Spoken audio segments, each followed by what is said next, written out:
भाई भाई आ गया, भाई आ गया, भैया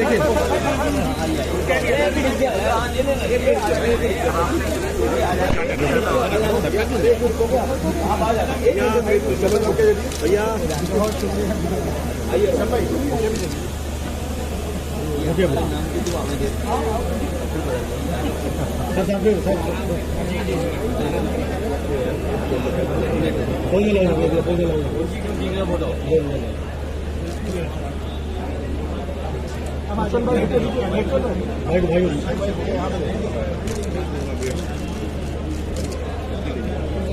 भाई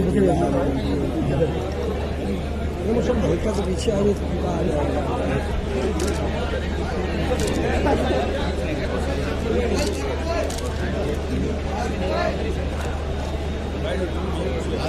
हाँ भाई था देखिए भाई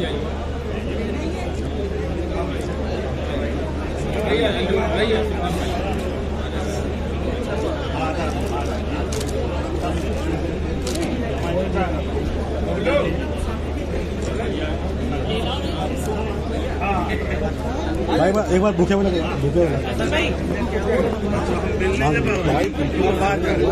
पीछे भाई हाथ में रखो पीछे उठा नहीं इसलिए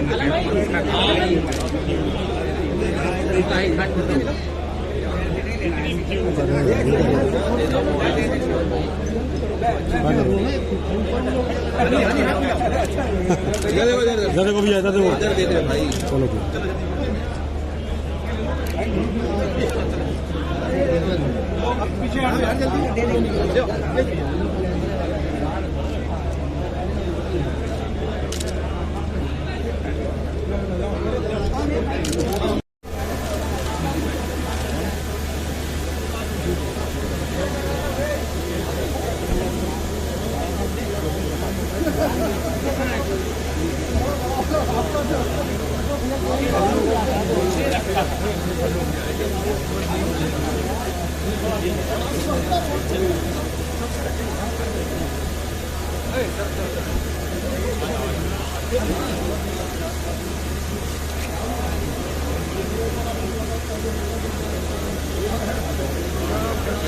भैया देखिए भैया भैया भैया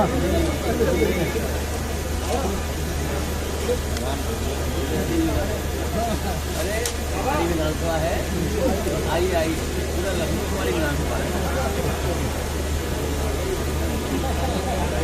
आइए विधानसभा आपकी है।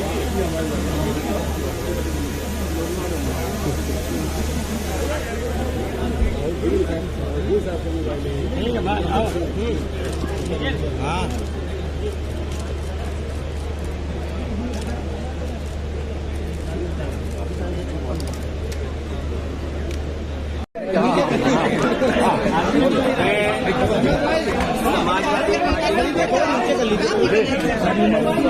साहब का बहुत धन्यवाद देता हूँ, मैं उनको बधाई देता हूँ।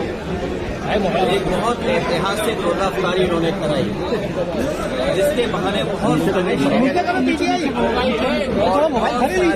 ऐसे लोग जो समाज में बहुत जिम्मेदार हैं, न केवल उनके साथ रोजा अफ्तारी करने का मौका मिला, बल्कि उनके साथ बैठ करके उनके त्योहार में शामिल होने का मौका मिला। हमारे देश की ही खूबसूरती है कि हम एक दूसरे के त्योहार में एक दूसरे की खुशियों में शामिल होते हैं। ऐसी गंगा जमुनी तहजीब, मिली जुली संस्कृति, ऐसा भाईचारा, ऐसा प्रेम, ऐसा आपस में एक दूसरे के प्रति लगाव दुनिया में शायद कहीं देखने को नहीं मिलता है। यही भारत हमारा, हिंदुस्तानियत यही है हमारी, हिंदुस्तानियत यही पहचान है कि हम एक दूसरे के त्योहारों पर एक दूसरे की खुशी में शामिल होकर यहाँ एक दूसरे को बधाई मुबारकबाद देते हैं। वहीं अगर होली है हम लोग गले मिलते हैं, ईद है तो गले मिलते हैं। ये देश की जो हिंदुस्तानियत है वो गले मिल करके एक दूसरे के सम्मान करके इस संस्कृति को, इस परंपरा को हम लोग और आगे बढ़ाएंगे। मैं एक बार फिर सलाउद्दीन साहब को बहुत बहुत मुबारकबाद देना चाहता हूँ। उनके साथी सहयोगी परिवार के लोगों ने जिस तरीके से सबको बुला करके सम्मान दे करके एक साथ इस कार्यक्रम का रोजा अफ्तारी का आयोजन किया है, बहुत बहुत बधाई। सर, गैस सिलेंडर को लेकर लखनऊ समेत पूरे प्रदेश में लंबी लाइनें हैं। देखिए ये और मुख्यमंत्री कह रहे हैं कि कोई कमी नहीं है। ये जो डीजल, पेट्रोल और गैस का संकट आया है, ये हमारी विदेश नीति के फेलियर है। और युद्ध कोई नहीं चाहता है। युद्ध से लोगों की जान जाती है, युद्ध में नुकसान होता है, युद्ध में हम बहुत पीछे छूट जाते हैं। जो भारत की भूमिका रही है, जो हमारे हिंदुस्तान की भूमिका रही, कोशिश ये करनी चाहिए थी कि वॉर ना होता। हमारी फॉरेन पॉलिसी या हमारे देश को तभी विश्व गुरु मानते जब हम ऐसी परिस्थितियां देश के सामने पैदा करते कि वॉर ही ना होता।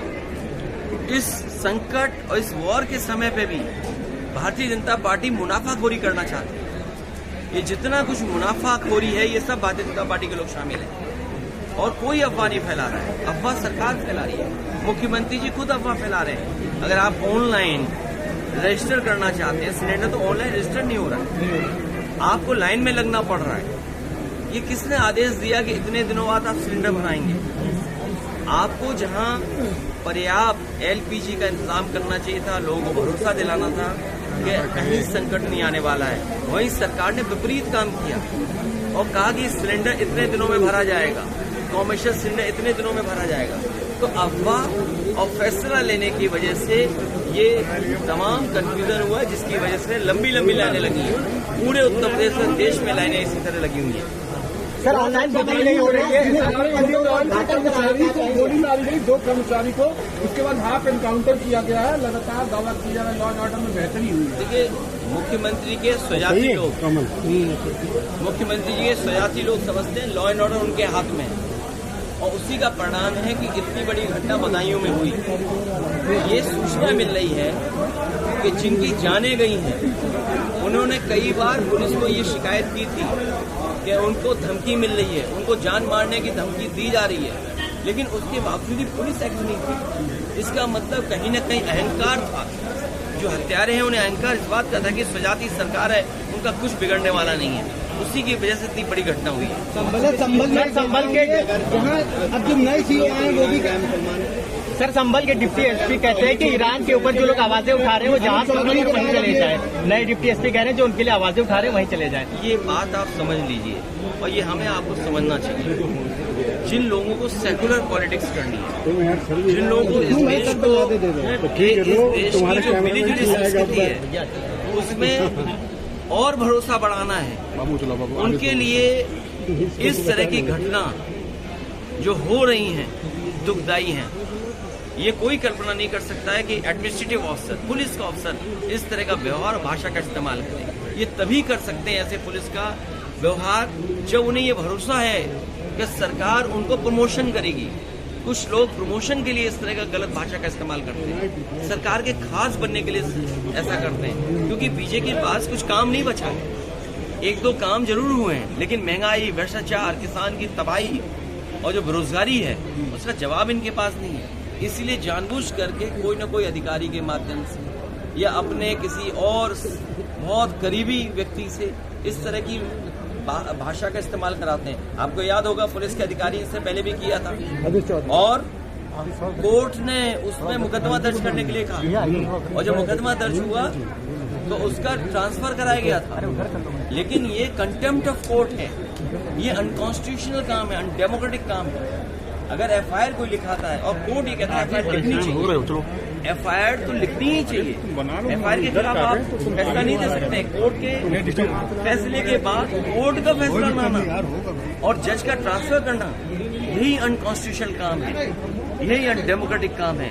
भारतीय जनता पार्टी कॉन्स्टिट्यूशन और संविधान नियम पर भरोसा नहीं रखती है। सर, आलू किसान जो है अपने आलू की सड़कों से छोड़ के जा रहा है, दावा कर रहा है कि पैसा नहीं उठा रहा है। देखिए, कन्नौज से अच्छा आलू कहीं नहीं होता, फरक्काबाद से अच्छा आलू कहीं नहीं होता, आगरा से अच्छा आलू नहीं होता है। इधर बिजनौर, मुजफ्फरनगर में भी आलू पैदा होने लगा है।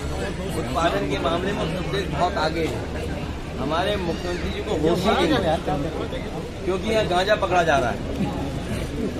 आए दिन लखनऊ हो, हर दिन खबर सुनने को मिलती गांजा पकड़ा जा रहा है और 1-1 किलो नहीं 2-2 किलो 20-20 किलो ट्रक में छिपा के गांजा आ रहा है। बताइए जब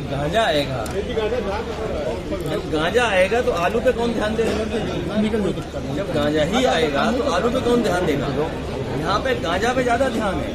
ये नए जमाने का जो प्लेटफॉर्म है, OTT पे कोई गंजागंज सीरियल न बना दे।